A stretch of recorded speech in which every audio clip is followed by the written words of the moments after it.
Napoleón no solo conquistó Europa, la convirtió en una fuente de ingresos. Reinos enteros marcharon bajo su sombra. Ejércitos que sumaban cientos de miles de hombres cruzaron fronteras con precisión mecánica. Monarquías cayeron. Tratados fueron firmados. Mapas fueron redibujados. Pero detrás del drama del campo de batalla había algo más frío, más calculado. Napoleón construyó una máquina de guerra que obligó a Europa a financiar su propia subyugación. Bienvenidos al historiador financiero, donde el dinero, el poder y la historia colisionan. Y nada es nunca tan simple como parece.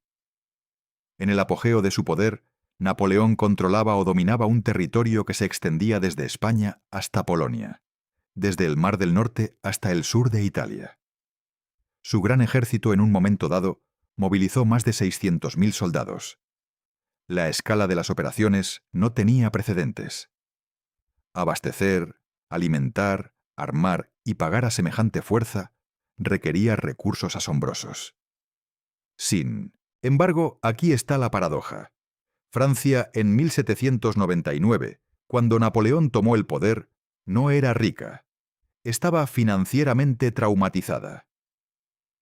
Por cierto, si te apasionan estos temas, aquí descubrirás documentales sobre cómo funciona el dinero, los secretos de los bancos y la economía global. Suscríbete y cada semana aprende conmigo a entender el sistema financiero. Volvamos al tema. Para entender cómo Napoleón financió su imperio, tienes que empezar con el colapso. A finales de la década de 1780, la monarquía francesa se ahogaba en deudas. La Guerra de los 7 Años había sido costosa. El apoyo de Francia a la Revolución Americana añadió aproximadamente 1.300 millones de libras a los pasivos de la corona. Para 1788, los pagos de intereses consumían más de la mitad de los ingresos reales. La monarquía no fue derrocada solo por ideología. Fue derrocada porque no podía pagar sus cuentas. Luego vino la Revolución y un experimento financiero que casi destruyó el país. En 1790, los líderes revolucionarios emitieron asignados, papel moneda respaldado por tierras de la Iglesia confiscadas.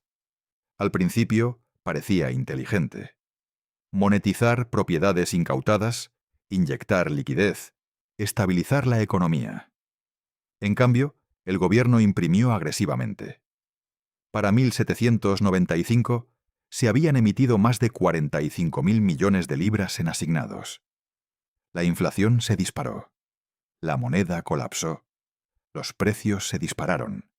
Los ahorros se evaporaron. La confianza se desintegró. Francia experimentó algo que se acercaba a la hiperinflación. Si hubiera una medalla de oro para la improvisación financiera bajo presión, la Francia revolucionaria la habría reclamado brevemente antes de que la moneda se desintegrara. Este era el país que Napoleón heredó en 1799 después del golpe de Estado del 18 de Brumario, una nación agotada por el terror interno, la inestabilidad económica y la guerra contra múltiples coaliciones europeas. Napoleón entendió algo esencial. No se puede librar una guerra permanente sobre el caos monetario. Su primer movimiento no fue otra invasión, fue la estabilización. En 1800 estableció el Banco de Francia. No era completamente independiente en el sentido moderno, pero restauró la estructura. En 1803 introdujo el franco germinal, una moneda metálica anclada al oro y la plata, estable, predecible, creíble. La recaudación de impuestos fue centralizada. Los sistemas administrativos fueron modernizados. La corrupción fue reducida. Las cuentas del gobierno fueron puestas bajo un control más estricto. Dentro de Francia, Napoleón dirigió una operación fiscal sorprendentemente disciplinada. Los presupuestos a menudo estaban equilibrados durante los primeros años de su gobierno. La tributación doméstica fue fortalecida. Los ingresos se volvieron predecibles. Pero aquí está el giro. Napoleón se negó a dejar que los ciudadanos franceses soportaran el costo total de la guerra permanente. Así que exportó la factura. Después de cada victoria importante, Francia impuso indemnizaciones a los estados derrotados. Estos no eran gestos simbólicos, eran transferencias financieras masivas. En 1805, después de derrotar a Austria en Austerlitz, el Tratado de Presburgo obligó a Austria a pagar 40 millones de francos en indemnizaciones. Esa cifra representaba una carga aplastante en relación con los ingresos anuales de Austria. En 1807, después de humillar a Prusia, el Tratado de Tilsit impuso contribuciones estimadas en alrededor de 120 millones de francos. Para captar la escala, los gastos militares anuales franceses a principios de 1800 fluctuaban alrededor de 600 a 700 millones de francos. Una sola indemnización podía financiar meses de guerra. El modelo de Napoleón era brutalmente eficiente. Conquistar territorio, imponer indemnización, estacionar tropas francesas a expensas del Estado ocupado, extraer efectivo, grano, suministros, caballos, usar esos recursos para financiar la siguiente campaña. La guerra financiaba la guerra. A veces, las contribuciones extranjeras cubrían una porción sustancial de los costos militares de Francia. Los estados alemanes, en la Confederación del Rin, estaban obligados a suministrar tropas y fondos. Italia financiaba las guarniciones francesas. Holanda soportaba pesadas cargas financieras. España, antes de rebelarse, fue arrastrada al sistema. Esto no era saqueo suelto. Era extracción estructurada. Napoleón transformó la conquista en flujo de efectivo. Pero el sistema tenía una restricción matemática. Requería expansión. Mientras Francia siguiera ganando decisivamente, se abrían nuevas fuentes de ingresos. Cada victoria financiaba la siguiente. Movilización. El imperio funcionaba como una estrategia de expansión apalancada. El crecimiento cubría los pasivos. Pero una vez que la expansión se ralentizó, los pasivos permanecieron. Para hacer las cosas más complejas, Napoleón no se basó únicamente en indemnizaciones. También desplegó préstamos forzosos, obligando a ciudades y estados a extender crédito a la administración francesa. Estas no eran inversiones opcionales, eran obligaciones impuestas bajo ocupación. Mientras tanto, el reclutamiento alimentaba la mano de obra del ejército, pero la financiación alimentaba todo lo demás. Alimentar a cientos de miles de tropas requería logística a una escala que Europa nunca había visto. El gran ejército consumía enormes cantidades de grano, ganado, uniformes, municiones y artillería. Esto no era saqueo medieval, era movilización a escala industrial antes de que la revolución industrial madurara completamente. Y luego vino el arma económica más ambiciosa de Napoleón, el sistema continental. En 1806, después de no lograr derrotar a Gran Bretaña en el mar, Napoleón intentó destruirla económicamente. A través del Decreto de Berlín, prohibió a las naciones europeas bajo influencia francesa comerciar con Gran Bretaña. El objetivo era estrangular las exportaciones británicas, su economía, y forzar la capitulación. Sobre el papel era audaz. Gran Bretaña dependía mucho del comercio. En la práctica, era una apuesta continental. Las economías europeas estaban profundamente entrelazadas con el comercio británico. Textiles, productos manufacturados, importaciones coloniales, muchos fluían a través de canales británicos. Al cortar esos vínculos, Napoleón dañó no solo el comercio de Gran Bretaña, sino la propia circulación económica de Europa. El contrabando explotó. Las regiones costeras evadieron la aplicación. Los mercados negros prosperaron. Los comerciantes sufrieron. Los sectores industriales se contrajeron en algunos territorios. Rusia, cada vez más frustrada por la tensión económica, comenzó a violar el sistema continental. Ese desafío preparó el escenario para una de las decisiones financieras más catastróficas de la historia europea. En 1812, Napoleón invadió Rusia. La campaña movilizó aproximadamente 600.000 soldados de todo el imperio y sus estados satélites. Era el ejército más grande que Europa había visto jamás, y fue financieramente devastador. Las líneas de suministro se extendían miles de kilómetros. Aprovisionar tal fuerza requería recursos asombrosos. A medida que la campaña falló y descendió el invierno, las pérdidas aumentaron catastróficamente. Para cuando los restos se retiraron, quizás menos de 100.000 hombres regresaron en condiciones efectivas de combate. La pérdida humana fue catastrófica. La pérdida financiera fue estratégica. El modelo de Napoleón dependía de campañas victoriosas que generaran ingresos. El desastre ruso no generó nada más que costos. Sin indemnización, sin tributo, sin nueva fuente de ingresos. En cambio, drenó mano de obra, suministros y moral. Después del desastre en Rusia en 1812, Francia ya no pudo convertir el impulso del campo de batalla en flujo de efectivo. El gran ejército había sido destrozado. Los estados satélites vacilaron. Los movimientos de resistencia se intensificaron. Gran Bretaña, financiada por mercados de capitales profundos y deuda pública, subsidió a los aliados continentales.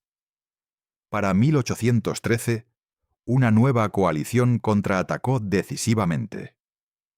Para 1813, las fuerzas de la coalición avanzaron hacia Europa central. Batallas como Leipzig, la Batalla de las Naciones, movilizaron cientos de miles de tropas en ambos lados.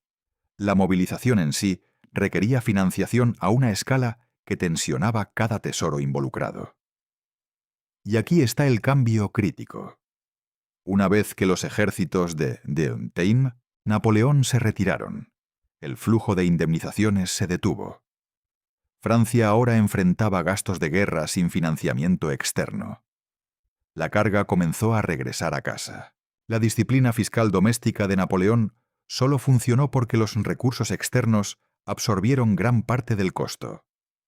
Una vez que las indemnizaciones se desvanecieron, Francia enfrentó el mismo problema estructural que había desestabilizado a la monarquía en 1788. La guerra era costosa y los ingresos eran finitos. El modelo de Gran Bretaña difería fundamentalmente del de Napoleón. En lugar de depender de indemnizaciones, Gran Bretaña se apoyó fuertemente en los mercados de deuda pública. A través de bonos a largo plazo, consols, financió la guerra a lo largo de décadas.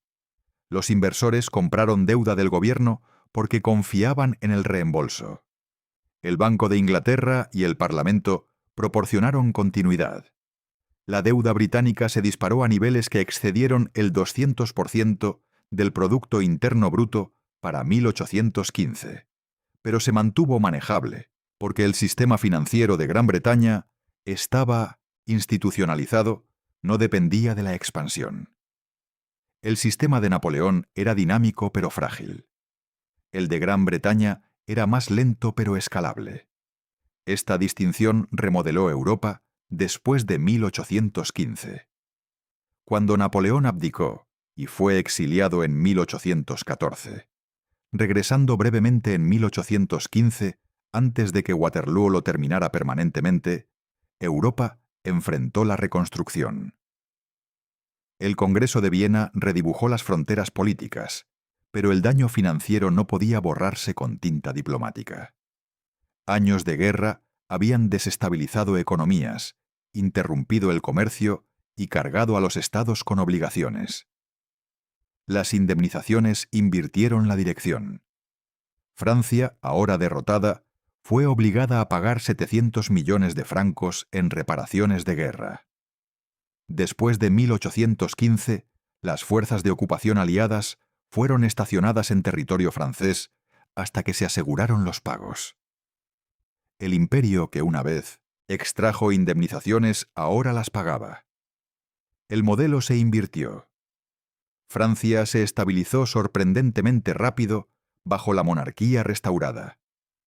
Pero la lección psicológica persistió. El dominio militar sin sostenibilidad financiera era frágil. Y aquí es donde la historia se extiende más allá de Francia.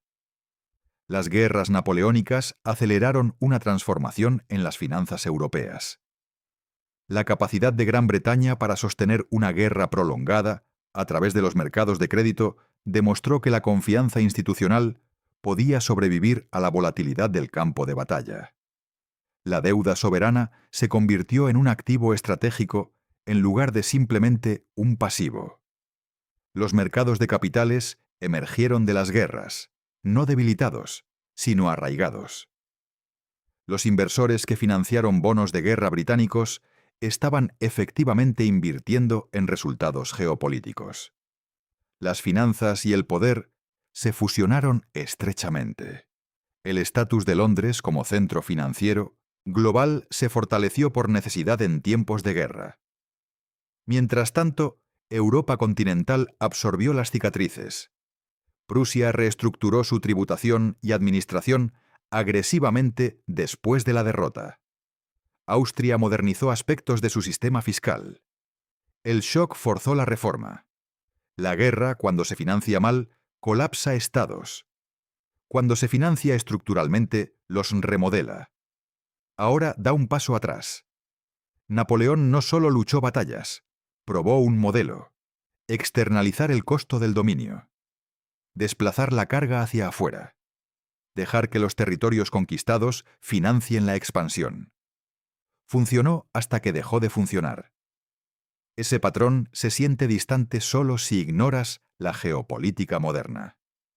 Las grandes potencias de hoy todavía intentan desplazar los costos más allá de sus fronteras.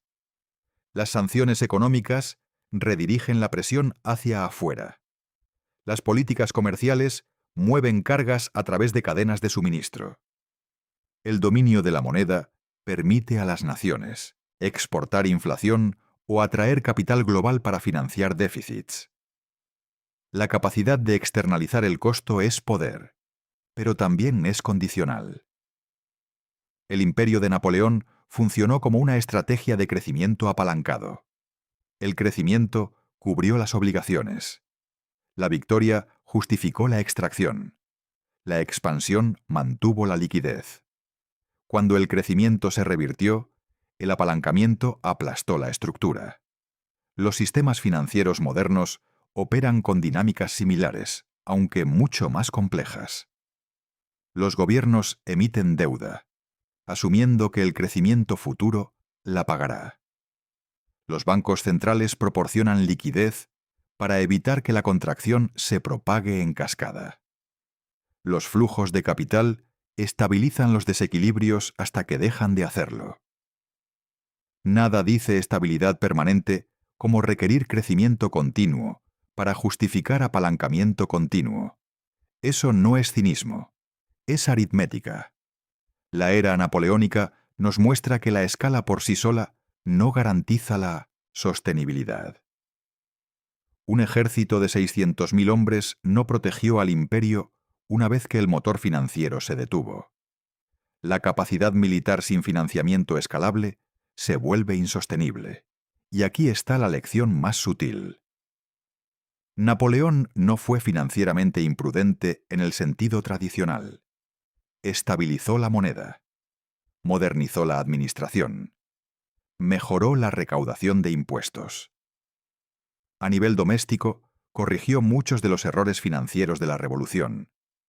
Pero su modelo estratégico asumía que el dominio político produciría indefinidamente extracción económica. Era un modelo de crecimiento sin estrategia de meseta. Una vez que Europa se coordinó contra él financiera y militarmente, el modelo colapsó. Las potencias de la coalición no solo derrotaron a Francia con ejércitos, financiaron la resistencia a través de los mercados de capitales de Gran Bretaña. Los subsidios británicos financiaron fuerzas continentales. La deuda se convirtió en munición. El dinero y el poder eran inseparables. Ahora trae esto hacia adelante con cuidado. En el sistema financiero global de hoy, Estados Unidos ocupa una posición algo análoga a la de Gran Bretaña en 1815. Ancla la moneda de reserva dominante. Sostiene una gran deuda pública a través de mercados de capitales profundos. Los valores del tesoro sirven como garantía global. Los inversores los tratan como activos seguros. Esa posición confiere una flexibilidad extraordinaria.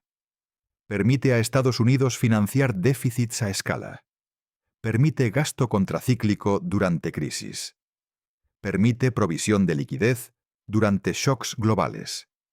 Pero esa flexibilidad descansa sobre la credibilidad. Gran Bretaña mantuvo la confianza porque el Parlamento restringió el comportamiento fiscal y porque el servicio de la deuda se mantuvo confiable. Si la confianza se hubiera roto, las tasas de interés habrían aumentado y el sistema se habría tambaleado. La misma regla estructural se aplica universalmente. Externalizar el costo funciona mientras se mantenga la credibilidad. Una vez que la credibilidad se fractura, los costos regresan a casa. Napoleón aprendió eso cuando la expansión se detuvo y las indemnizaciones se evaporaron. Francia entonces soportó todo el peso del financiamiento de guerra.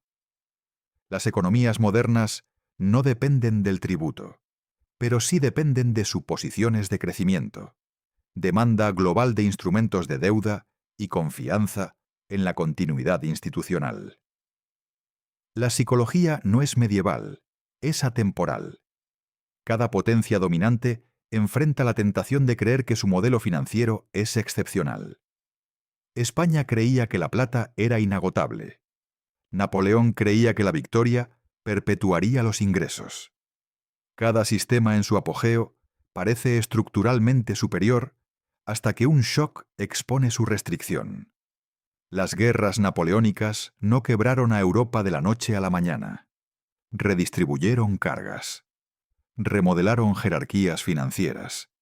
Demostraron que los mercados de crédito institucionales sobreviven al financiamiento basado en conquistas.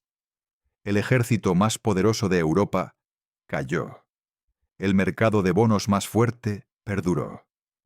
Esa es la batalla económica detrás de la narrativa del campo de batalla. Para los espectadores interesados en educación financiera y riqueza real, esto importa profundamente.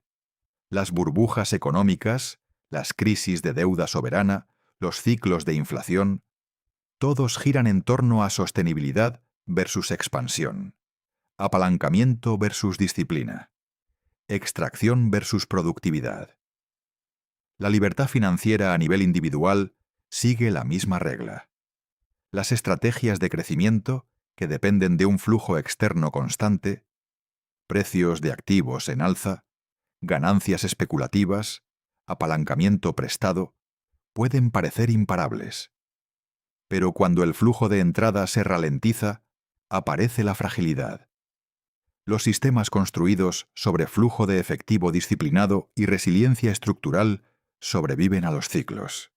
El imperio de Napoleón fue espectacular, fue rápido, fue innovador, pero requería movimiento. Una vez que el movimiento se detuvo, llegó la factura. Por cierto, si te interesa seguir entendiendo cómo el dinero ha moldeado nuestro mundo, en este canal cada semana te esperan explicaciones claras y fascinantes sobre el dinero. Desde cómo los bancos crean riqueza hasta cómo los gobiernos manipulan las finanzas. Aquí aprenderás a entender mejor la economía, despertarás tu curiosidad y cambiarás tu forma de ver el mundo financiero. Todo esto lo encontrarás aquí. Solo tienes que suscribirte. Retomemos desde aquí. La historia no castiga la ambición, castiga el financiamiento insostenible.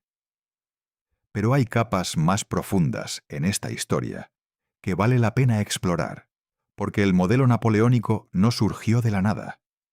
Tenía raíces en patrones anteriores de financiamiento de guerra, y sus consecuencias se extendieron mucho más allá de 1815.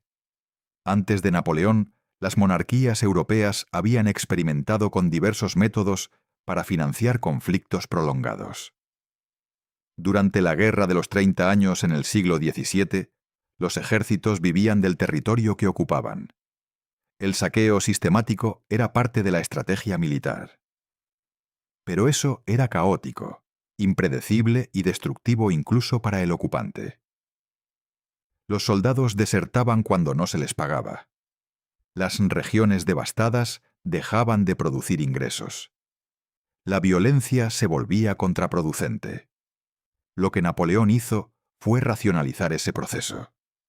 Transformó el saqueo en tributación. Convirtió la ocupación en administración. No permitió que sus ejércitos simplemente tomaran lo que quisieran. En cambio, impuso sistemas de contribución estructurada. Había registros, había cuotas, había funcionarios franceses supervisando la extracción. Era violencia burocrática, más eficiente que la violencia caótica. Esta distinción es crucial. El modelo napoleónico no era medieval, era protomoderno. Anticipaba la forma en que los estados del siglo XIX y XX administrarían territorios coloniales, extrayendo recursos a través de sistemas administrativos en lugar de saqueo directo. La diferencia entre un imperio sostenible y uno insostenible a menudo radica en esa transición, de extracción caótica a extracción sistematizada. Pero incluso la extracción sistematizada tiene límites. Y esos límites son tanto políticos como económicos. Cuando Napoleón impuso el sistema continental en 1806, no solo estaba atacando a Gran Bretaña, estaba reorganizando la economía europea entera. El bloqueo continental prohibía el comercio con Gran Bretaña, pero también significaba que los productos británicos, textiles baratos, herramientas de hierro, productos coloniales como azúcar y café, desaparecían de los mercados continentales. Inicialmente, esto pareció beneficiar a algunas industrias francesas. Los fabricantes textiles franceses ganaron mercados protegidos. Las manufacturas francesas enfrentaron menos competencia. Pero la protección tiene costos ocultos. Sin competencia británica, los precios subieron. La calidad se estancó. Los consumidores pagaron más por productos inferiores. Y lo que es más importante, las economías que dependían de reexportar productos británicos, como Holanda y las ciudades hanseáticas, sufrieron contracción severa. El contrabando se volvió endémico. A lo largo de las costas del Mar del Norte y el Báltico, redes clandestinas movían productos británicos. Funcionarios franceses fueron sobornados.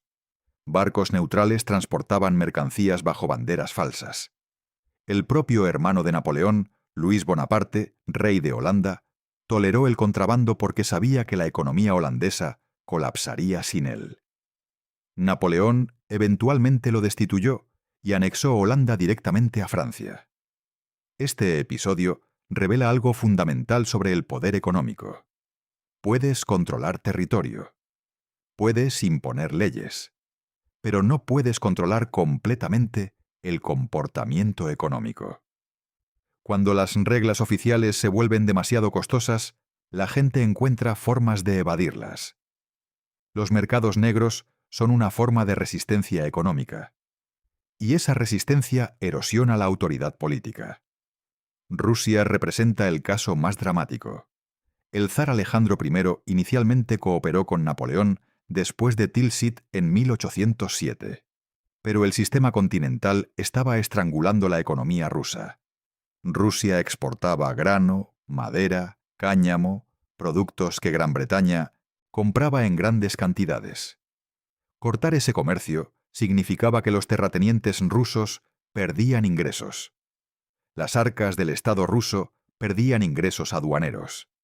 La nobleza se inquietó. El zar enfrentó presión interna. Para 1811, Rusia comenzó a violar abiertamente el bloqueo. Barcos británicos entraban a puertos rusos.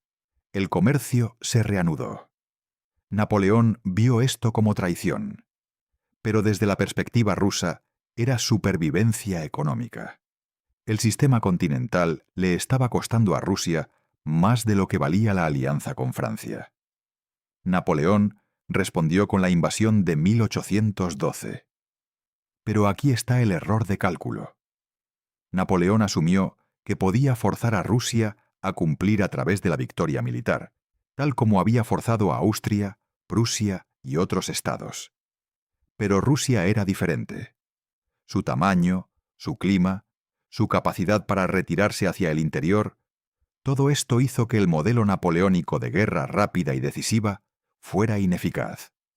La buena campaña rusa no solo fue un desastre militar. Fue un desastre financiero porque rompió el ciclo de retroalimentación. Normalmente Napoleón ganaba una batalla decisiva, imponía un tratado, extraía indemnizaciones y usaba esos fondos para la próxima campaña. En Rusia ganó batallas. Borodino fue técnicamente una victoria francesa, pero no hubo tratado. No hubo capitulación. No hubo indemnización.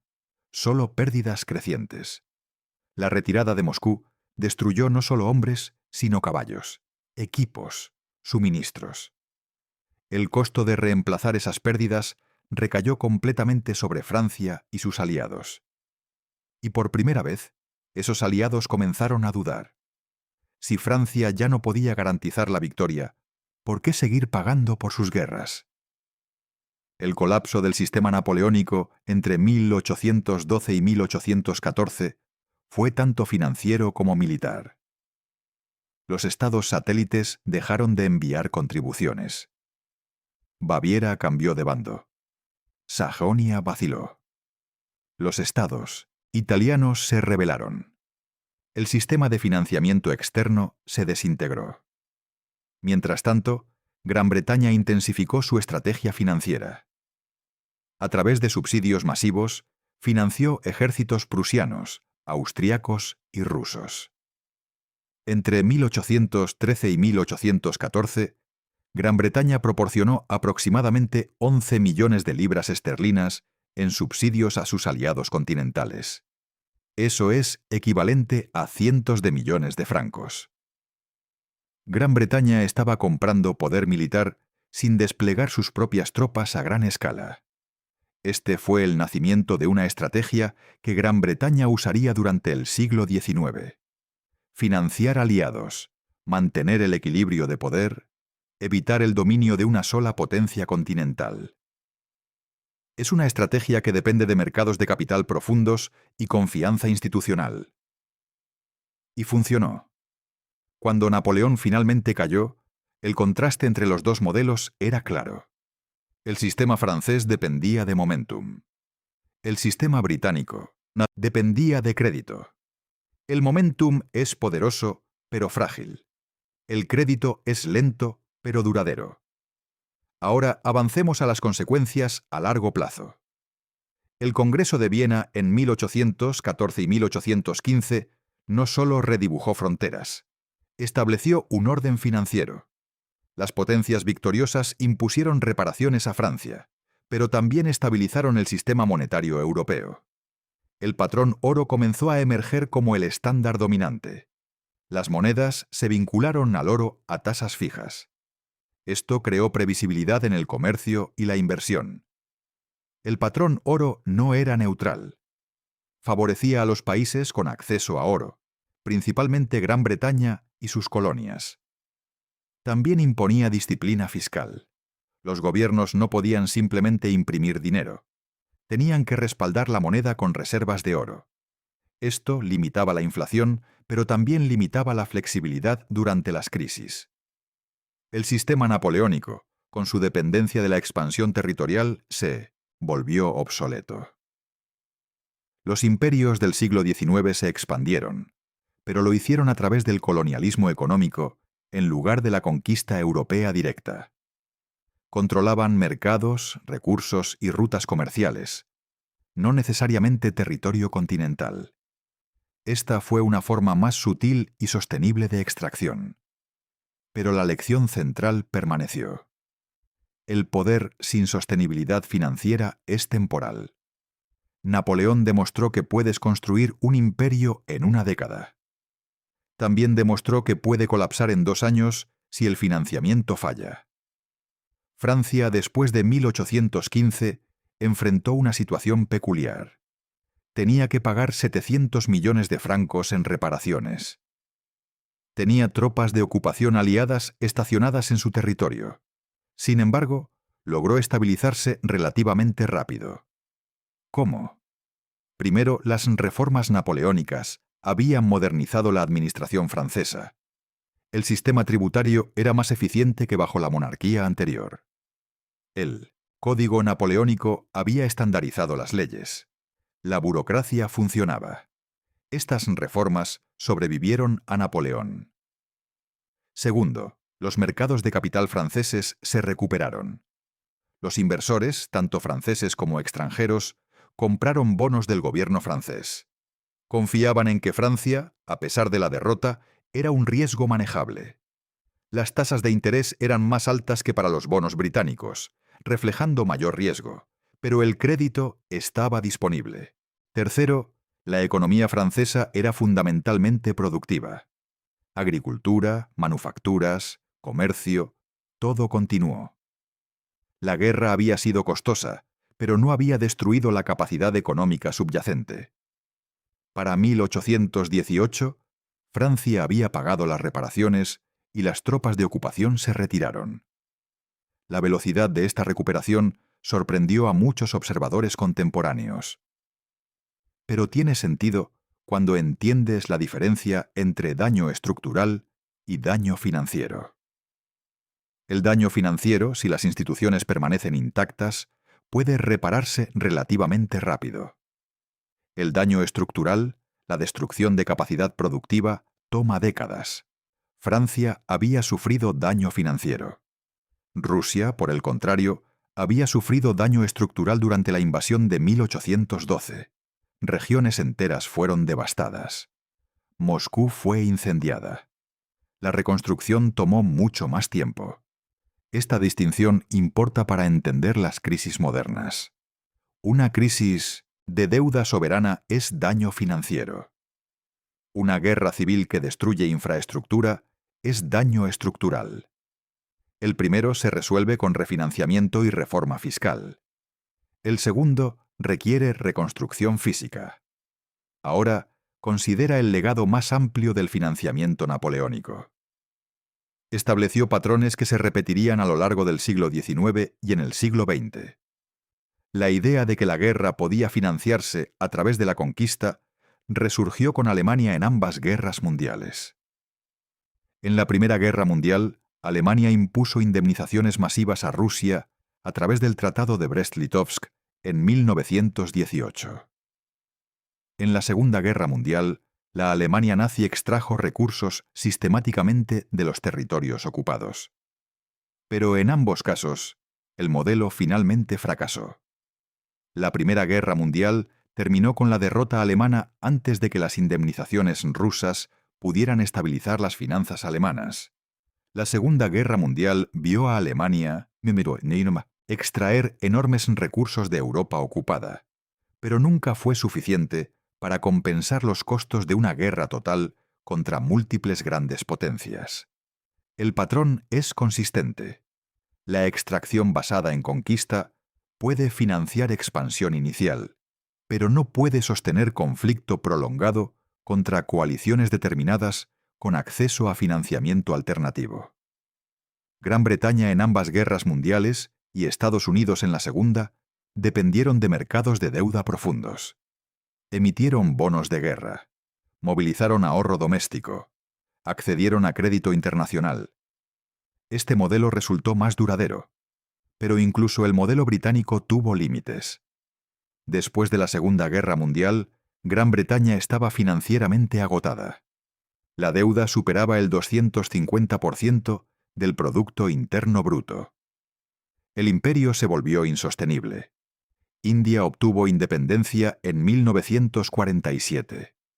Otras colonias siguieron. El costo de mantener el imperio excedía los beneficios económicos. Estados Unidos emergió como la nueva potencia financiera dominante. El sistema de Bretton Woods estableció el dólar como moneda de reserva global, respaldado inicialmente por oro. Esto le dio a Estados Unidos una ventaja financiera similar a la que Gran Bretaña había disfrutado en el siglo XIX. Podía financiar déficits a tasas bajas porque el mundo necesitaba dólares para el comercio. Pero incluso este sistema enfrentó tensiones.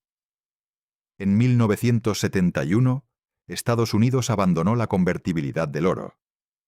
El dólar se convirtió en moneda fiduciaria, respaldada no por oro, sino por la fe en la economía estadounidense y sus instituciones. Esto proporcionó más flexibilidad, pero también más riesgo. Sin el ancla del oro, la tentación de imprimir dinero aumentó. Las décadas siguientes vieron ciclos de inflación, ajuste y crisis financieras. La crisis de deuda latinoamericana de los años 80. La crisis financiera asiática, de 1997. La crisis financiera global de 2008. Cada una reveló tensiones en el sistema financiero global. Pero el sistema ha perdurado porque las instituciones centrales, el Fondo Monetario Internacional, el Banco Mundial, los bancos centrales coordinados, han proporcionado liquidez durante las crisis. Han actuado como prestamistas de último recurso. Han evitado colapsos en cascada. Esta es la lección que Napoleón nunca aprendió. Los sistemas financieros necesitan amortiguadores, necesitan reservas, necesitan capacidad para absorber shocks. El modelo napoleónico no tenía amortiguadores. Cada recurso se destinaba inmediatamente a la próxima campaña. No había margen para error. Los sistemas modernos, a pesar de sus defectos, han construido amortiguadores. Los bancos centrales mantienen reservas. Los gobiernos mantienen capacidad de endeudamiento no utilizada. Las instituciones internacionales proporcionan líneas de crédito de emergencia. Estos amortiguadores no eliminan las crisis, pero evitan que se conviertan en colapsos totales. Ahora volvamos a la pregunta central. ¿Cómo financió Napoleón su imperio? La respuesta corta es exportando el costo. Pero la respuesta más profunda es: construyó un sistema que funcionaba solo bajo condiciones de expansión continua. Era un sistema de crecimiento exponencial sin mecanismo de estabilización. Este tipo de sistema aparece repetidamente en la historia. Aparece en burbujas especulativas. Aparece en esquemas Ponzi. Aparece en imperios basados en conquista. La característica común es que los flujos de entrada deben crecer continuamente para sostener el sistema. Una vez que el crecimiento se detiene, el sistema colapsa. El imperio español del siglo XVI operaba con una lógica similar. La plata de las Américas financiaba las guerras europeas de España. Pero la plata generaba inflación. Y los enemigos de España, particularmente los holandeses y los ingleses, desarrollaron sistemas financieros más sofisticados. Emitieron bonos, crearon bancos, movilizaron capital de manera más eficiente. Eventualmente superaron a España a pesar de tener menos plata. La lección es que el acceso a recursos no es suficiente. La forma en que movilizas y despliegas esos recursos importa más. Napoleón tenía acceso a los recursos de Europa continental, pero su sistema de movilización era ineficiente a largo plazo porque dependía de la coerción en lugar del consentimiento. Los territorios ocupados pagaban porque estaban obligados, no porque vieran beneficio en el sistema. Gran Bretaña, por el contrario, construyó un sistema donde los inversores participaban voluntariamente. Compraban bonos porque esperaban retorno. Este consentimiento voluntario creaba estabilidad. Los inversores tenían interés en que el sistema continuara. El financiamiento moderno opera con la misma lógica. Los gobiernos emiten deuda. Los inversores la compran voluntariamente. Este intercambio voluntario crea un sistema más estable que la extracción forzada. Pero solo funciona mientras los inversores confíen en el reembolso. Una vez que esa confianza se rompe, el sistema enfrenta crisis. Grecia en 2010 experimentó esto. Los inversores perdieron confianza en la capacidad de Grecia para pagar su deuda. Las tasas de interés se dispararon. Grecia perdió acceso a los mercados de capital. Requirió rescates de la Unión Europea y el Fondo Monetario Internacional. La crisis griega reveló algo importante. Incluso dentro de una unión monetaria, los estados individuales pueden enfrentar crisis de deuda si pierden credibilidad. La pertenencia al euro no fue suficiente para proteger a Grecia. Lo que importaba era la sostenibilidad fiscal subyacente. Napoleón nunca enfrentó una crisis de confianza en el sentido moderno porque no dependía de mercados de bonos para financiar sus guerras. Dependía de la extracción directa, pero enfrentó una crisis de capacidad. Los territorios ocupados simplemente no podían proporcionar suficientes recursos para sostener operaciones a la escala que requería después de 1812. Esta crisis de capacidad es análoga a lo que enfrentan los estados modernos cuando la deuda se vuelve demasiado grande en relación con la economía. Llega un punto donde los impuestos no pueden aumentarse más sin dañar el crecimiento económico. En ese punto, el Estado debe elegir entre incumplimiento, inflación o austeridad.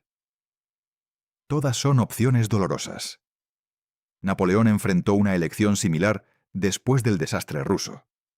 Podía continuar la guerra, agotando aún más los recursos franceses.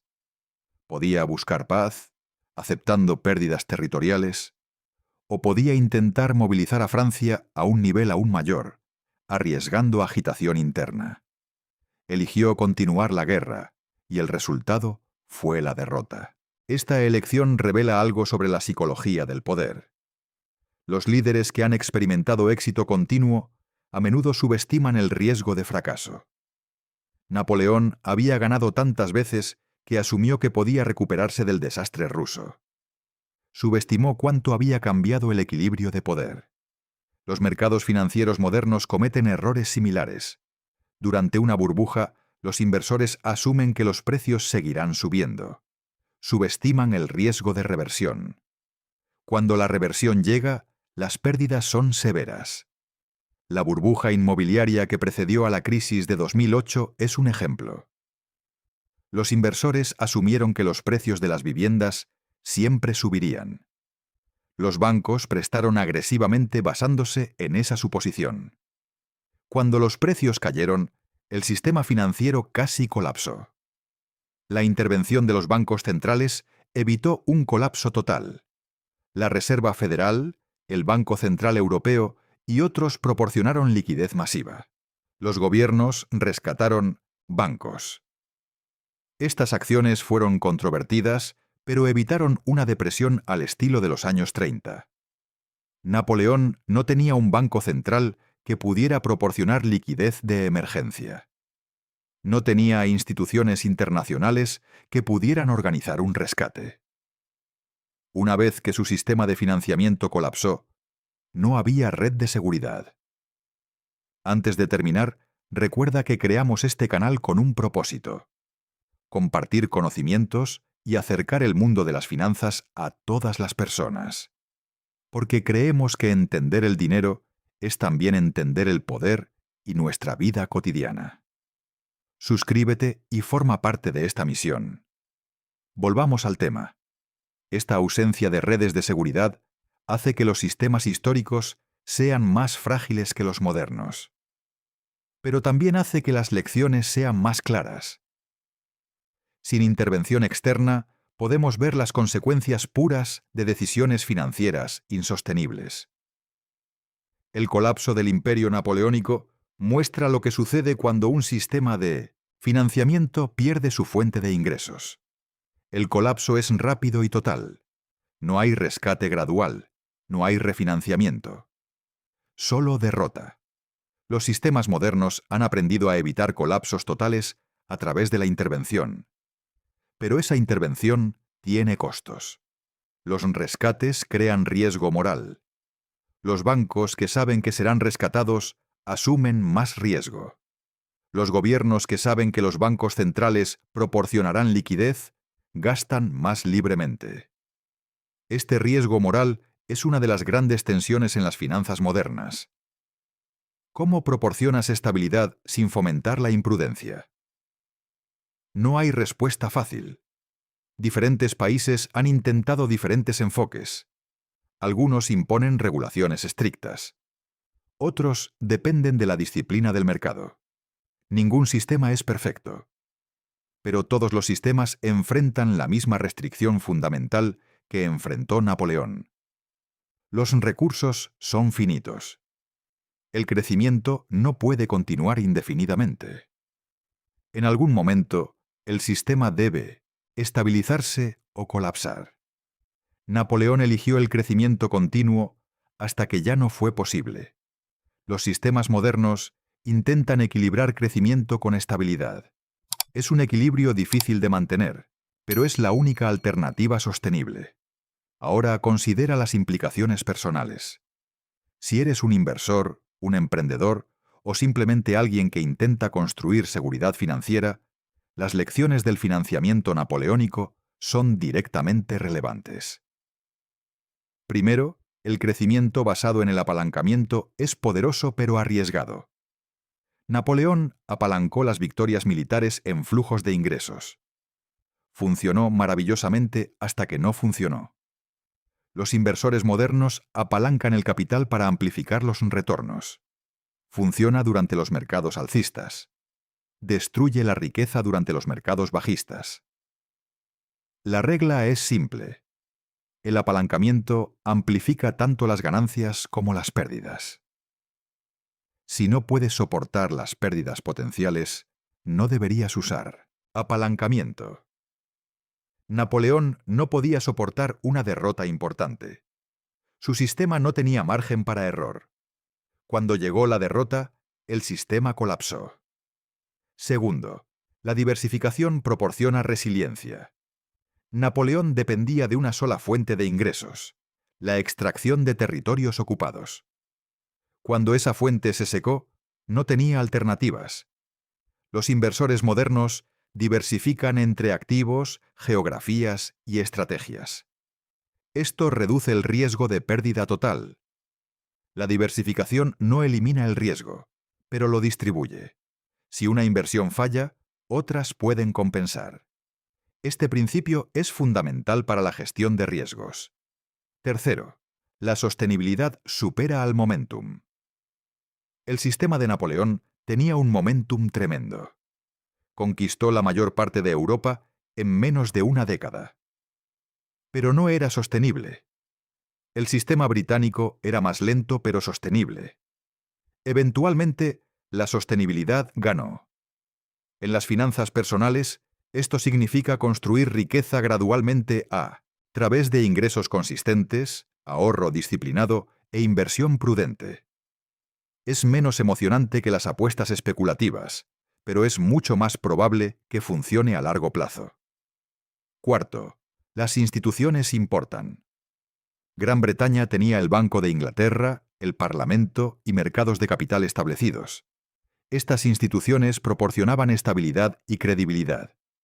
Napoleón tenía instituciones más débiles.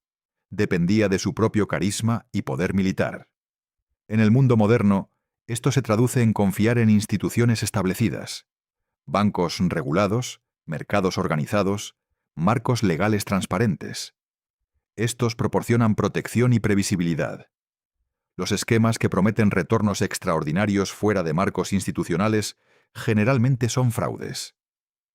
Quinto, la credibilidad es un activo. Gran Bretaña pudo endeudarse masivamente porque los inversores confiaban en el reembolso. Esa credibilidad era más valiosa que cualquier victoria militar individual. Napoleón tenía poder militar pero credibilidad limitada en los mercados de crédito. Para individuos, esto significa construir y mantener un buen historial crediticio. Significa cumplir las obligaciones. Significa ser confiable. La credibilidad abre puertas. La falta de credibilidad las cierra. Finalmente, reconoce cuando un sistema ha alcanzado sus límites. Napoleón continuó expandiéndose incluso cuando las señales de tensión eran evidentes. Rusia violaba el sistema continental. Los costos de ocupación aumentaban. La resistencia se intensificaba. Pero él siguió adelante, asumiendo que una victoria más resolvería los problemas. Los inversores cometen el mismo error durante las burbujas. Ven señales de advertencia, valoraciones excesivas, apalancamiento creciente, euforia irracional, pero asumen que pueden salir antes del colapso. La mayoría no puede. Reconocer cuándo un sistema ha alcanzado sus límites y actuar en consecuencia requiere disciplina y humildad. Napoleón carecía de esa humildad. Creía que su genio militar podía superar cualquier restricción financiera. Estaba equivocado. El genio no puede superar la aritmética. Los recursos finitos imponen límites absolutos. Ahora, ampliemos la perspectiva una vez más. El modelo de financiamiento napoleónico no era único en su estructura básica. Era una versión refinada de patrones que habían existido durante siglos. Los imperios siempre han enfrentado el desafío de financiar su expansión y mantenimiento. El Imperio Romano financiaba sus legiones a través de impuestos sobre las provincias conquistadas. Mientras las conquistas continuaran, el sistema funcionaba. Cuando las fronteras se estabilizaron en el siglo II después de Cristo, los costos de mantener las legiones permanecieron, pero los ingresos de nuevas conquistas cesaron. Roma comenzó a enfrentar presión fiscal crónica. La devaluación de la moneda siguió. La inflación erosionó el poder adquisitivo. Eventualmente, el sistema se fragmentó. El Imperio Otomano enfrentó desafíos similares. Su sistema de timar, concesiones de tierra a cambio de servicio militar, funcionaba mientras hubiera nuevas tierras para distribuir. Una vez que la expansión se detuvo en el siglo XVII, el sistema comenzó a desintegrarse. Los otomanos recurrieron a la venta de oficios, préstamos de comerciantes europeos y eventualmente reformas que llegaron demasiado tarde para evitar el declive. El patrón es universal. Los imperios basados en expansión enfrentan crisis estructurales cuando la expansión se detiene. La transición de expansión a consolidación requiere reformas financieras fundamentales. Algunos imperios logran esa transición. Otros colapsan. Gran Bretaña logró la transición en el siglo XIX. Después de las guerras napoleónicas, no continuó expandiéndose en Europa. En cambio, consolidó su posición, pagó su deuda gradualmente y se enfocó en el comercio y la inversión global. El Imperio Británico del siglo XIX era diferente del Imperio Napoleónico. Era comercial en lugar de territorial en Europa, financiero en lugar de militar como primera herramienta. Esta transición no fue accidental. Fue el resultado de instituciones que imponían disciplina fiscal y de una economía que generaba riqueza a través del comercio y la manufactura, no solo de la extracción.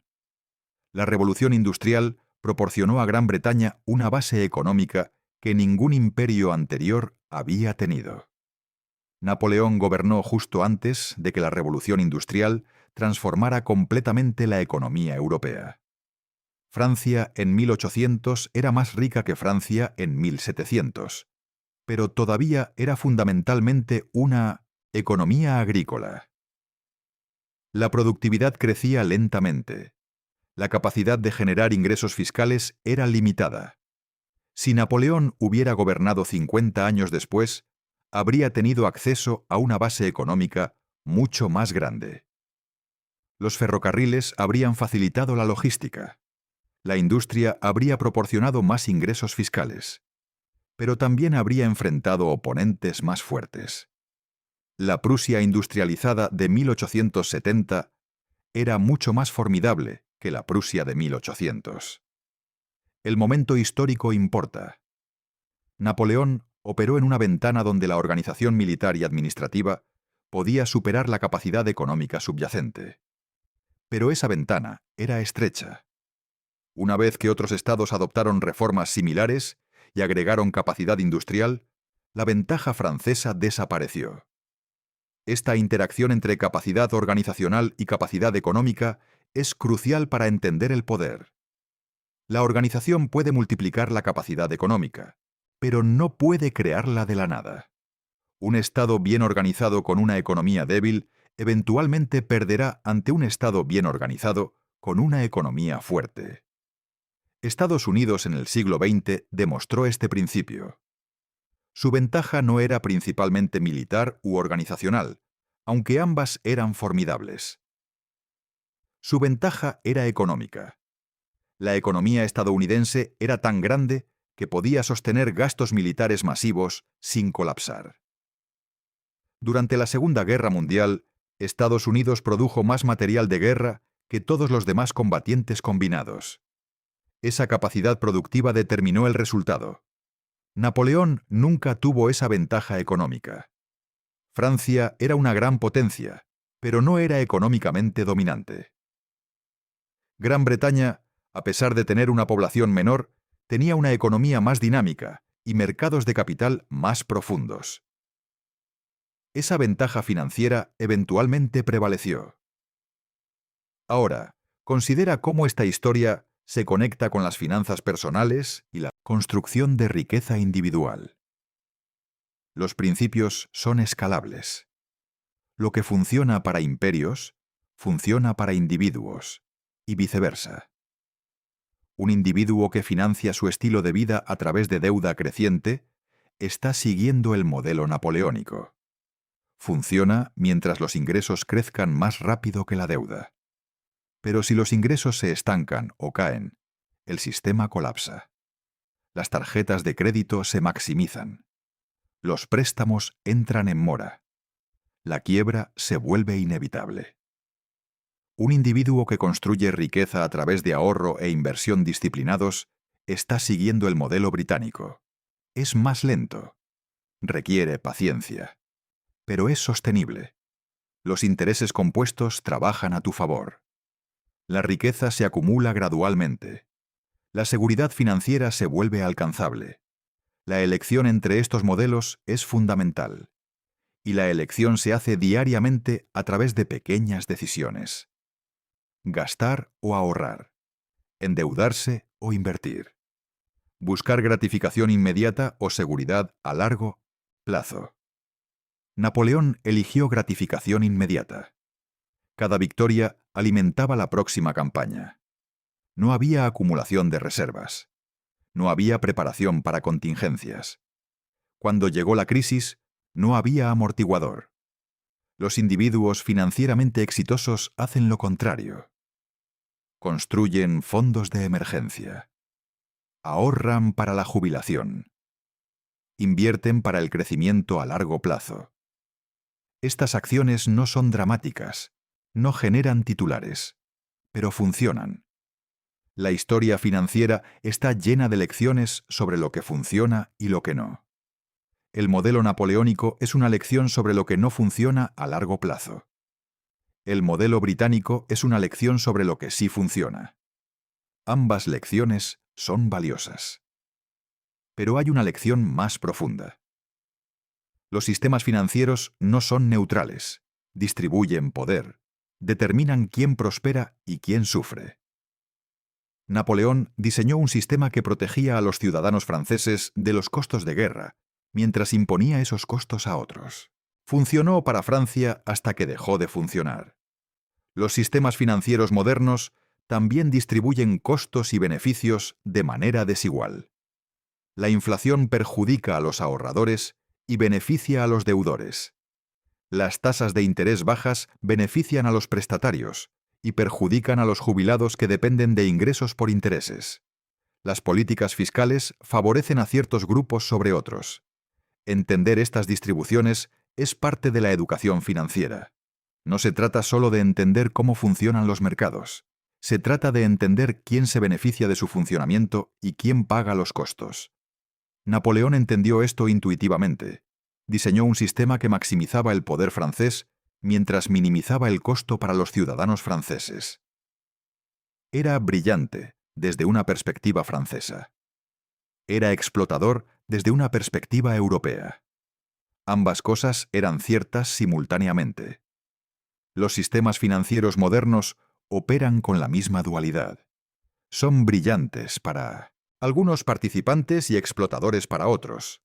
La clave es entender tu posición en el sistema y actuar en consecuencia. Si eres un ahorrador en un entorno de tasas de interés negativas, estás siendo explotado. Tu capital se erosiona.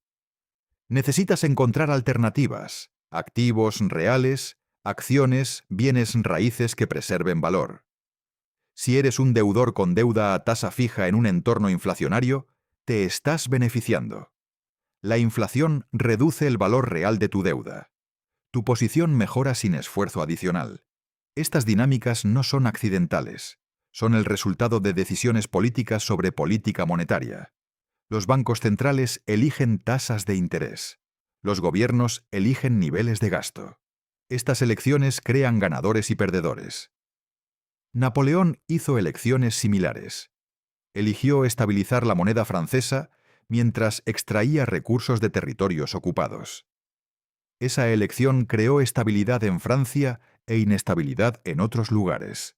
Era una transferencia deliberada de costos. Los individuos financieramente sofisticados reconocen estas transferencias y se posicionan en consecuencia. No se quejan de la injusticia del sistema. Entienden el sistema y lo navegan efectivamente. Esto no es cinismo, es realismo. Los sistemas financieros siempre han distribuido costos y beneficios de manera desigual. Siempre lo harán. La pregunta no es si el sistema es justo. La pregunta es cómo navegarlo exitosamente. Napoleón navegó el sistema financiero de su época con habilidad extraordinaria. Construyó un imperio en una década. Pero cometió un error fatal. Asumió que el sistema que había creado era sostenible. No lo era. La sostenibilidad requiere equilibrio. Requiere que los costos y beneficios estén alineados a largo plazo. El sistema de Napoleón estaba profundamente desequilibrado. Los beneficios fluían hacia Francia. Los costos se imponían a otros. Ese desequilibrio era insostenible. Cuando los costos se volvieron demasiado altos, Europa se rebeló. La coalición que derrotó a Napoleón no era solo militar, era financiera. Gran Bretaña proporcionó el dinero. Prusia, Austria y Rusia proporcionaron los ejércitos. Juntos superaron el modelo napoleónico. Esta combinación de poder financiero y militar es la forma más efectiva de proyectar poder. Ninguno es suficiente por sí solo. Napoleón tenía poder militar, pero capacidad financiera limitada. Gran Bretaña tenía poder financiero, pero capacidad militar continental limitada. Juntos, a través de la coalición, tenían ambos. Los sistemas modernos operan con la misma lógica. Las alianzas combinan fortalezas complementarias. La OTAN combina el poder militar estadounidense con la capacidad económica europea. China combina capacidad manufacturera con reservas financieras crecientes. Estas combinaciones son más poderosas que cualquier capacidad individual. Para los individuos, esto se traduce en construir redes y asociaciones. Ninguna persona tiene todas las habilidades necesarias para el éxito financiero. Algunos son buenos ganando dinero. Otros son buenos invirtiéndolo. Otros son buenos protegiéndolo. Las asociaciones que combinan estas habilidades son más exitosas que los esfuerzos individuales. Napoleón intentó hacer todo él mismo. Controlaba la estrategia militar, la política financiera, la diplomacia, la administración. Era brillante, pero era humano. Cometió errores. Y cuando cometió el error crítico, invadir Rusia, no había nadie con suficiente autoridad para detenerlo. Los sistemas con controles y equilibrios son más resistentes a errores catastróficos. El sistema británico, con el Parlamento limitando el poder ejecutivo, era menos eficiente pero más estable. Las decisiones eran más lentas pero mejor consideradas. Este equilibrio entre eficiencia y estabilidad es fundamental en el diseño de sistemas. Los sistemas altamente centralizados son eficientes pero frágiles. Los sistemas descentralizados son menos eficientes pero más resilientes. Napoleón construyó un sistema altamente centralizado. Era eficiente. Podía movilizar recursos rápidamente. Podía tomar decisiones audaces. Pero cuando falló, falló completamente. No había redundancia. No había mecanismos de corrección. Los sistemas financieros modernos han aprendido esta lección. Construyen redundancia. Múltiples bancos centrales. Múltiples mercados de capital. Múltiples monedas de reserva. Esta redundancia reduce la eficiencia, pero aumenta la estabilidad. La crisis financiera de 2008 demostró el valor de esta redundancia. Cuando los mercados estadounidenses se congelaron, los bancos centrales de todo el mundo proporcionaron liquidez. Cuando los bancos europeos enfrentaron problemas, las instituciones estadounidenses proporcionaron financiamiento.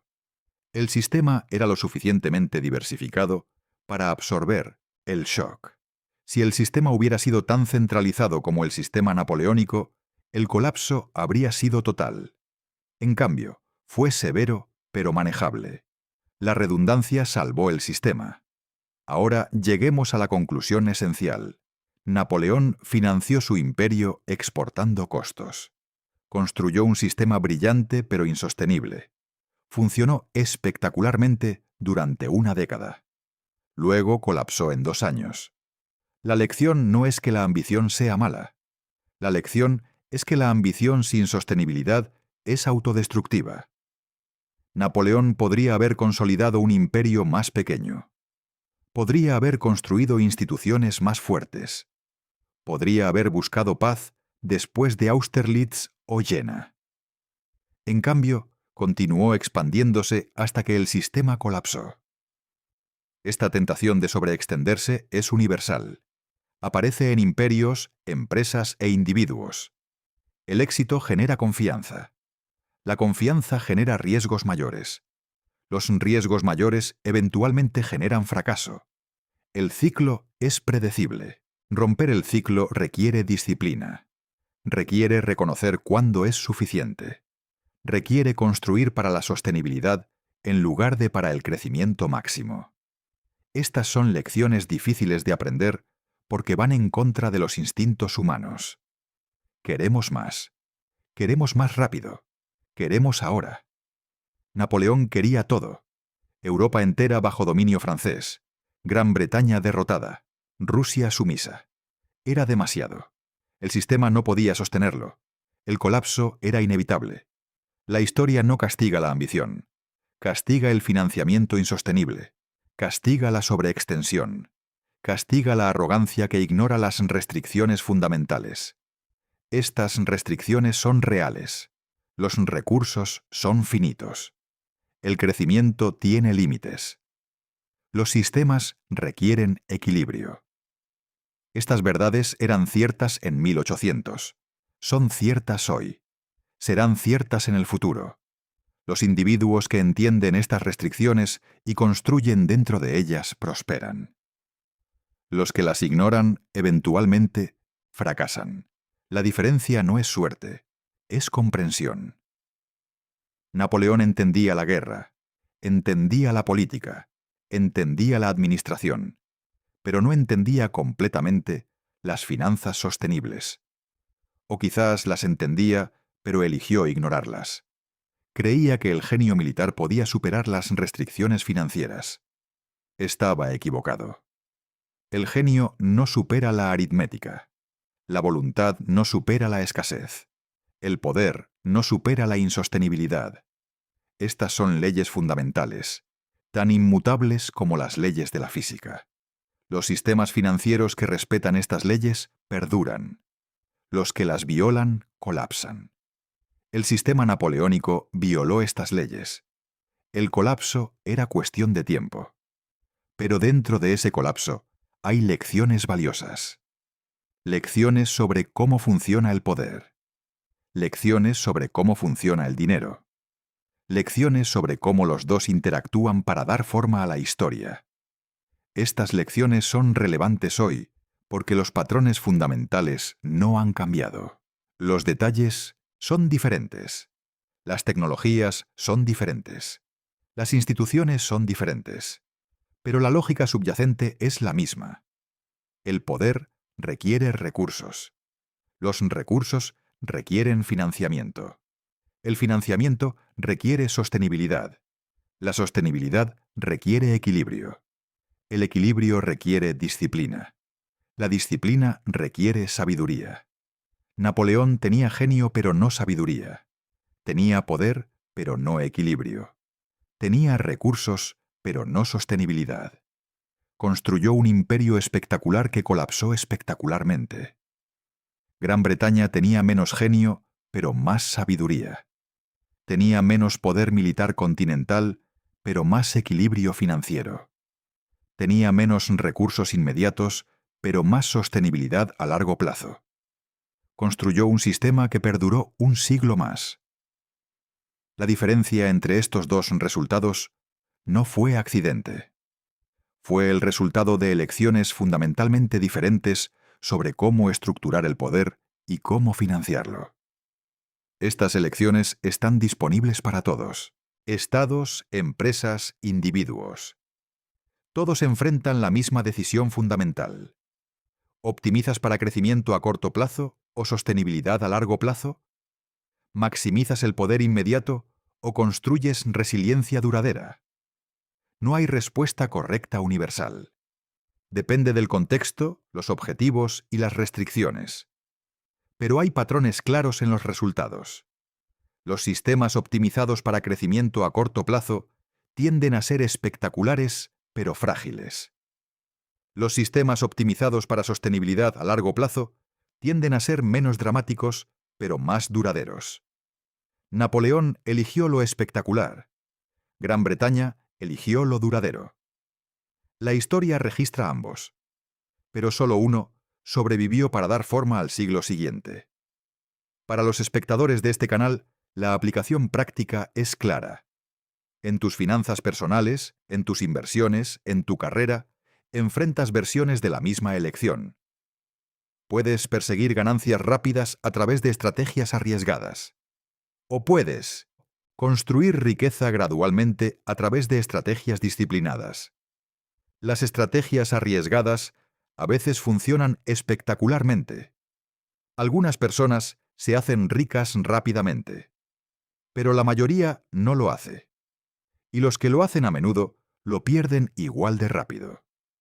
La riqueza construida rápidamente tiende a evaporarse rápidamente. La riqueza construida gradualmente, a través de ahorro consistente, inversión prudente y gasto disciplinado, tiende a perdurar. No es emocionante, no genera historias dramáticas, pero funciona. Esta es la lección financiera central de la era napoleónica. Lo espectacular es tentador, pero peligroso. Lo sostenible es aburrido, pero efectivo. La elección es tuya. Napoleón eligió lo espectacular. Conquistó Europa. Se convirtió en emperador. Remodeló el mapa político. Pero terminó exiliado en una isla remota. Su imperio desmantelado. Su legado ambiguo.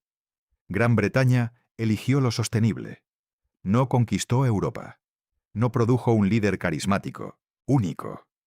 Pero emergió como la potencia dominante del siglo XIX, moldeando el mundo a través del comercio, las finanzas y eventualmente el imperio colonial. ¿Cuál legado es más grande? Es cuestión de perspectiva. Pero ¿cuál sistema fue más exitoso financieramente? Es cuestión de hecho. El modelo británico funcionó. El modelo napoleónico no. Esta no es una lección sobre moralidad. Es una lección sobre mecánica. Algunos sistemas financieros funcionan a largo plazo, otros no. La diferencia es estructural, no accidental. Los sistemas que funcionan comparten características comunes. Tienen instituciones fuertes. Tienen mercados de capital profundos. Tienen disciplina fiscal. Tienen mecanismos de ajuste. Tienen redundancia. tienen credibilidad. Los sistemas que no funcionan carecen de estas características. Dependen de circunstancias excepcionales. Requieren expansión continua. Carecen de amortiguadores. Carecen de mecanismos de corrección. Carecen de sostenibilidad. El sistema napoleónico carecía de sostenibilidad. Esa fue su falla fundamental. Todo lo demás, el genio militar, la brillantez administrativa, la energía, incansable, no pudo compensar esa falla fundamental. En finanzas, como en ingeniería, la falla fundamental eventualmente causa colapso. No importa cuán impresionantes sean otros aspectos del sistema. Si la estructura fundamental es defectuosa, el colapso es inevitable. Esta es una lección dura pero valiosa. Los detalles superficiales no importan tanto como la estructura fundamental. Un edificio con fachada hermosa, pero cimientos débiles, eventualmente colapsará. Un sistema financiero con características impresionantes, pero estructura insostenible, eventualmente fallará. Napoleón construyó una fachada impresionante. Ejércitos masivos. Victorias espectaculares. Imperio continental. Pero los cimientos eran débiles. El financiamiento era insostenible. El colapso era inevitable.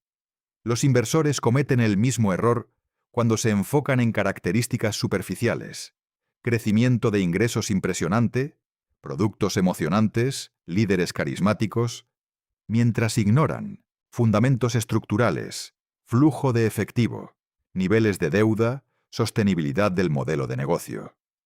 Las empresas con características superficiales impresionantes, pero fundamentos débiles, eventualmente fallan.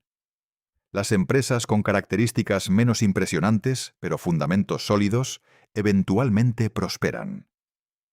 Esta distinción entre superficie y estructura es fundamental para el análisis financiero. Los aficionados se enfocan en la superficie. Los profesionales se enfocan en la estructura.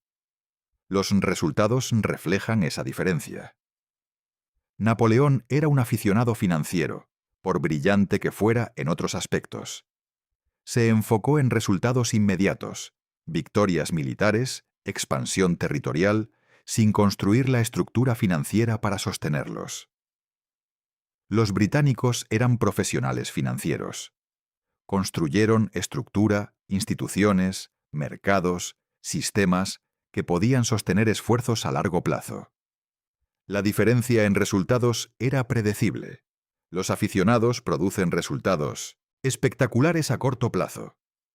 Los profesionales producen resultados sostenibles a largo plazo. A largo plazo, la sostenibilidad gana. Esta es la lección final de cómo Napoleón financió su imperio. No se trata de los detalles técnicos de indemnizaciones, contribuciones y el sistema continental. Se trata del principio fundamental. El financiamiento sostenible supera al financiamiento espectacular. Construye para la sostenibilidad. Construye instituciones. Construye credibilidad. Construye reservas. Construye redundancia. Construye equilibrio. Estos son los fundamentos de sistemas financieros exitosos, ya sean imperios, empresas o finanzas personales. Napoleón construyó para la espectacularidad. Construyó ejércitos. Construyó victorias. Construyó un imperio.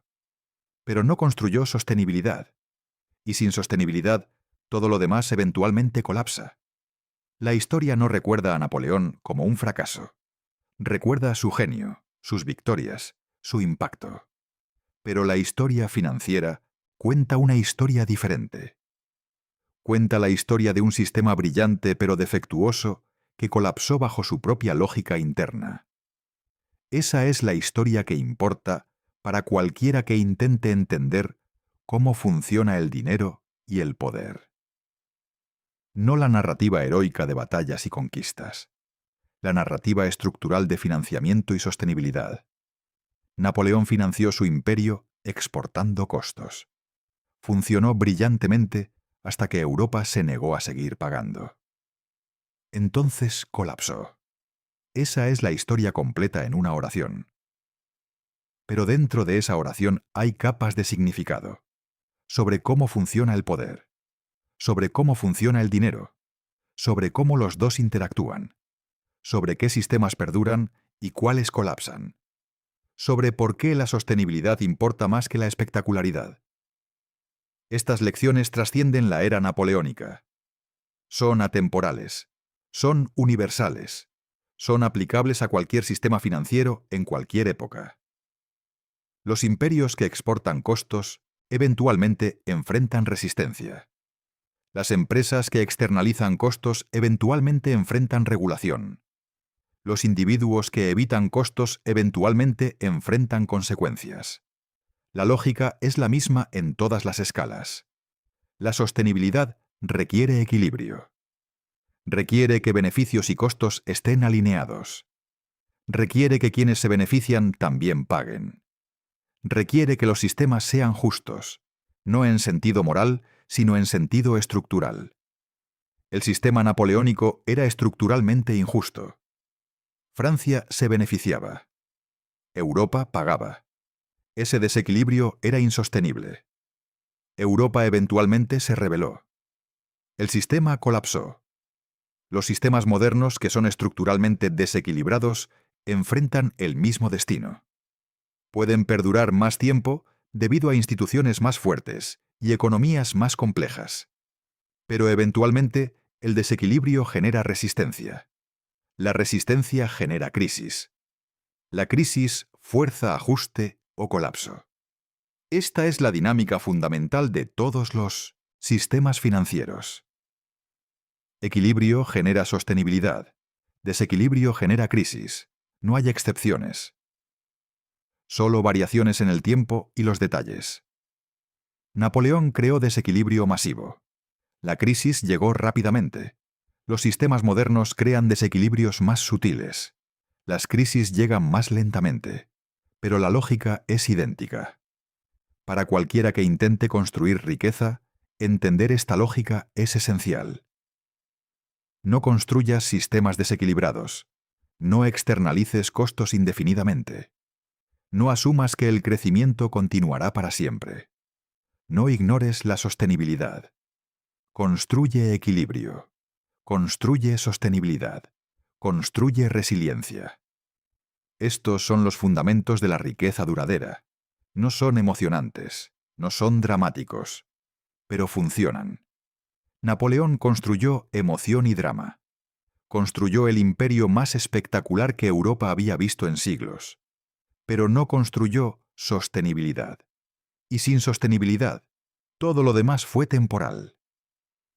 La historia no castiga la ambición. Castiga el financiamiento insostenible. Esa es la lección. Esa es la verdad. Esa es la realidad inmutable de cómo funciona el dinero y el poder. Si esta perspectiva te ha dado una nueva forma de entender la historia, las finanzas y el poder, suscríbete. Cada semana exploramos estas conexiones. Cada semana descubrimos cómo el dinero ha moldeado nuestro mundo. Cada semana aprendemos lecciones que son tan relevantes hoy como lo fueron hace 200 años. La historia tiene las respuestas. Solo necesitas saber dónde buscar y cómo interpretar lo que encuentras. Napoleón nos enseñó cómo no financiar un imperio. Gran Bretaña nos enseñó cómo sí hacerlo. Ambas lecciones son valiosas. Ambas son aplicables. Ambas están esperando que las entiendas y las uses. El dinero es poder. El poder es dinero. Siempre ha sido así. Siempre lo será. La única pregunta es si entiendes cómo funciona ese sistema o si eres víctima de él. Napoleón entendía el poder, pero no las finanzas sostenibles. Esa ignorancia lo destruyó. No cometas el mismo error. Entiende el sistema. Entiende cómo funciona el dinero. Entiende cómo se construye el poder sostenible. Entiende por qué la disciplina supera al genio y la sostenibilidad supera a la espectacularidad. Estas son las lecciones de la era napoleónica. Estas son las lecciones que cambian vidas. Estas son las lecciones que esperan en cada episodio de este canal. Suscríbete y continúa aprendiendo. La historia financiera no es pasado muerto. Es guía viva para navegar el presente y construir el futuro. Napoleón remodeló Europa, pero Europa eventualmente lo remodeló a él. Esa es la naturaleza del poder cuando no está anclado en sostenibilidad financiera. El poder fluye hacia aquellos que pueden financiarlo de manera confiable, no hacia aquellos que pueden ejercerlo de manera espectacular. Esta verdad se manifiesta en cada nivel de actividad económica. Los emprendedores que construyen negocios rentables superan a los que construyen negocios glamorosos. Los inversores que generan retornos consistentes superan a los que persiguen ganancias extraordinarias. Los individuos que ahorran disciplinadamente superan a los que ganan espectacularmente, pero gastan sin control. El patrón es universal porque la lógica subyacente es universal. La sostenibilidad financiera no es una opción, es un requisito. Puedes ignorarla temporalmente, puedes posponerla, puedes esconderla detrás de crecimiento o momentum, pero eventualmente la aritmética prevalece. Napoleón pospuso la aritmética durante una década. Usó victoria tras victoria para ocultar la insostenibilidad fundamental de su modelo. Pero cuando las victorias cesaron, la aritmética emergió con fuerza brutal. Francia no podía financiar el imperio que Napoleón había construido. El imperio colapsó. Esta dinámica se repite en crisis financieras modernas. Durante años, incluso décadas, los desequilibrios se acumulan. Los precios de activos suben más allá de fundamentos. La deuda crece más rápido que los ingresos. Los déficits se expanden más allá de la capacidad de pago. Pero mientras el crecimiento continúa, los desequilibrios permanecen ocultos. Entonces algo cambia. El crecimiento se desacelera. Una crisis externa golpea. La confianza se quiebra. De repente, los desequilibrios que habían sido ignorados durante años se vuelven imposibles de ignorar. Los precios colapsan, los deudores incumplen. Los gobiernos enfrentan crisis fiscales. El sistema se tambalea. La crisis financiera de 2008 siguió exactamente este patrón.